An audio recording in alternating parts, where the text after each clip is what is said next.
이번 시간은 천체 관측 단원에 대해서 알아보도록 하겠습니다. 맨눈 및 천체 망원경을 이용해서 천체를 관측할 수 있고 관측을 통해 천체의 특징을 설명할 수 있어야 하겠습니다. 천체 망원경은 갈릴레이의 망원경이 굴절 망원경이라고 하는 게 이제 최초의 망원경이라고 얘기를 하지만 갈릴레이가 망원경을 처음으로 만든 거는 아니에요. 망원경으로 사용한 최초의 사람인 거지. 원래는 안경점 직원이 이렇게 굴절 렌즈 2개를 가지고서는 이렇게 왔다 갔다 해보니까 멀리 있는 게 잘 보이더라 라고 하는 거를 이제 갈릴레이가 듣고 이거를 망원경으로 만든 거예요. 그 다음에 뉴턴 같은 경우에는 반사 망원경이라고 하는 거를 만들어내는 거고, 그 다음 현재는 10m, 15m 이런 식의 18m 이런 식의 망원경이 있는데 미래에는 30m 망원경도 만들어질 거다라는 예상을 하고 있습니다. 그럼 망원경이라고 하는 거 앞에 말했던 갈릴레이랑 뉴턴의 망원경이 완전히 다른 형태로 되어 있는데 갈릴레이식의 망원경인 굴절 망원경이 있고 뉴턴식의 반사 망원경이 있습니다. 어찌됐건 간에 망원경이라고 하는 거는 물체를 확대해서 멀리 있는 거를 확대해서 우리 눈에 보여줄 수 있는 거. 현미경이랑도 비슷하다라고 보면 되겠어요. 그래서 마찬가지로 경통이 있고 가대가 있고 얘를 받쳐주는 삼각대, 그 다음 접안 렌즈 이런 것들이 구성이 되어 있습니다. 굴절 망원경은 말 그대로 빛을 굴절시켜서 우리 눈에 보게 해주는 게 굴절 망원경이야. 그래서 빛을 굴절시켜주는 역할을 해주는 건 누구겠어? 볼록 렌즈겠죠. 네? 그래서 망원경 앞쪽에, 경통의 앞쪽에 굴절을 시켜주는 볼록 렌즈가 여기에 물체에 대한 렌즈다 해서 대물 렌즈, 얘는 볼록 렌즈를 사용을 하는 거고, 또 우리 눈에 다시 초점을 맞춘 다음에 얘를 다시 확대시켜주는 우리 눈의 접안, 눈에 접한다 라는 뜻이야. 접안 렌즈. 걔도 볼록 렌즈를 이용을 해서 우리 눈에 확대를 시켜줘요. 반사 망원경 같은 경우는 말 그대로 반사시켜주는 거야. 반사는 렌즈가 시켜주는 게 아니라 거울이 시켜주죠. 그래서 오목거울, 빛을 모아주는 역할을 해주는 오목거울을 이용해서 빛을 모아줍니다. 반사시킨 다음에 여기서 다시 거울로 반사시켜서 우리 눈에 들어오면은 확대를 다시 시켜서 봐야 되기 때문에 볼록 렌즈를 이용을 해요. 접안 렌즈는 굴절 망원경이든 반사 망원경이든 둘 다 볼록 렌즈를 사용을 합니다. 그런데 차이점은 뭐냐면은 보면 알겠지만 초점이 얘는 굴절 망원경은 들어오는 빛을 여기서 초점을 맺고 그다음 다시 확대하는 거리가 필요해. 그런데 반사 망원경은 초점이 여기 와 있는 거잖아. 그러니까 굴절 망원경보다 반사 망원경은 이 경통의 길이가 굉장히 짧게 만들어줘도 된다는 장점이 있어요.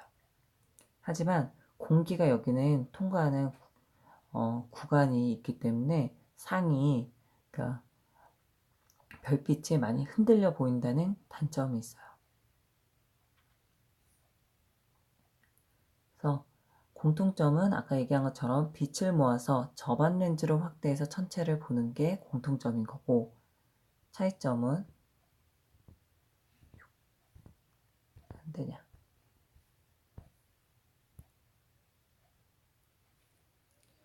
차이점은 빛을 모으는 방식이 다르다. 굴절 망원경은 볼록 렌즈, 반사 망원경은 오목 거울로, 얘는 굴절시켜서 얘는 반사시켜서 빛을 모은다. 우리나라에 있는 가장 큰 망원경은 어디에 있냐면은 보현산에 있어요. 보현산 천문대에 있는 반사 망원경이 있는데 지름이 약 1.8m 정도. 수업 시간에 잠깐 얘기하겠지만 선생님 키보다 조금 더 크다라고 보면 되겠죠. 그 정도의 오목 거울이 있는 거야. 오목 거울이 있는 그런 망원경을 보유를 하고 있고, 세계에서 가장 큰 망원경은 하와이에 있는 캑 천문대라고 하는 데에 있어요. 마찬가지로 반사 망원경인데 지름이 각각 10m씩 있다 돼. 우린 아까 1.8m 했지. 근데 얘는 10m. 건물 3층보다 더 높은 그 정도의 거울로 구성되어 있는 거죠. 한 개만 되어 있는 게 아니라 여러 개의 거울로 모아서 만들어져 있습니다. 굴절망원경의 구조를 얘기해 보자면 천체에서 오는 빛을 모으는 대물 렌즈, 그 다음에 균형을 맞춰주는 균형추, 그 다음에 상을 확대해서 눈으로 볼 수 있게 해주는 접안 렌즈, 그 다음에 관측하는 천체를 기본적으로 처음 찾을 때 쉽게 찾을 수 있게 도와주는 보조망원경, 얘를 파인더라고 얘기를 해요. 파인더. 그 다음에 이 렌즈 두 개를 연결시켜준 이 통을 경통, 그다음에 움직이지 않게 고정시켜주는 삼각대로 구성이 되어 있습니다. 굴절망원경. 반사망원경은 아까 얘기한 것처럼 굉장히 경통의 길이가 짧죠. 그 다음에 마찬가지로 똑같이 보조망원경 파인더가 여기 있고, 접안 렌즈가 당연히 있어야지만 우리 눈으로 볼 수 있을 것이고, 얘가 쓰러지지 않도록 도와주는 균형추와 삼각대가 있어요. 그럼 망원경은 어떤 식으로 설치를 하느냐? 우선 삼각대를 놓고 그 위에 가대라고 하는 부분을 설치를 합니다. 가대에다가 균형추를 설치를 하고 그 다음에 경통을 올려야 돼요. 그런 다음에 경통과 균형추, 얘네들의 앞뒤 좌우의 균형을 맞춥니다. 균형을 맞춰야지만 어떤 천체를 찾았을 때 얘가 움직이지 않고 고정이 될 수 있으니까. 그러고 나면 이제 얘가 제대로 설치되었는가를 파인더를 통해서 확인을 해줘야 돼요. 이가 무슨 얘기냐면 파인더에서 보이는 곳이 접안 렌즈에서도 똑같이 보여야 되겠지. 그치? 그래서 파인더에 십자가 그림이 있는데 여기에 어떠한 뾰족한 첨탑 아니면 뭐 창문 이런 것들을 우선 여기다 확인을 시키고 딱 고정을 가운데다 시키고 그 다음에 우리가 보는 접안 렌즈에도 얘가 이따시만큼 커다랗게 가운데로 들어오는가를 확인을 시켜주는 거야. 이런 파인더 정렬이라고 하는 거를 반드시 해야 돼. 얘가 잘못되면 전혀 아무것도 찾을 수가 없어요. 그리고 망원경에 따라서 얘를 정렬을 해야 되는 게 있고 할 필요가 없는 게 있는데 우리 학교에 있는 거는 극측 정렬을 하지 않아요. 천국의 북극을 향해서 정렬하는 거가 필요가 없어. 근데 좋은 망원경은 이런 극측 정렬을 해요. 극측 정렬을 하면은 좋은 게 뭐냐면은 저번 시간에 얘기한 일주운동을 촬영을 할 때는 그냥 우리 학교에 있는 망원경 같은 것도 일주운동을 촬영 가능하는데 별자리가 예를 들어서 오리온자리다 이렇게 생긴 거를 딱 점 찍혀있는 이런 모양으로 사진을 촬영하고 싶으면 몇 시간 동안 이 오리온자리를 따라가면서 촬영을 해줘야 되거든. 똑같은 속도로 지구가 자전하는 속도로 1시간에 15도씩 똑같이 망원경도 돌아가면서 촬영을 해줘야 돼. 근데 극축 정렬을 제대로 똑바로 해놓으면은 얘가 자동으로 설정을 해두면 따라가면서 촬영을 해준다는 거지. 그게 가능한 망원경은 이 극축 정렬을 합니다. 그러고 나면 이제 파인더로 우리가 보고 싶은 물체를 찾을 수가 있을 거고 걔를 확대해서 접안 렌즈로 잘 볼 수가 있겠죠. 그럼 몇 배 확대해서 볼 수 있느냐? 그 몇 배라고 하는 질문에 나오는 그 몇 배가 바로 배율이라고 할 수 있는데 이 배율은 바로 접안 렌즈의 요 초점거리 요만큼 분의 대물 렌즈의 초점거리로 계산을 해주면은 바로 이 배율이 나와요.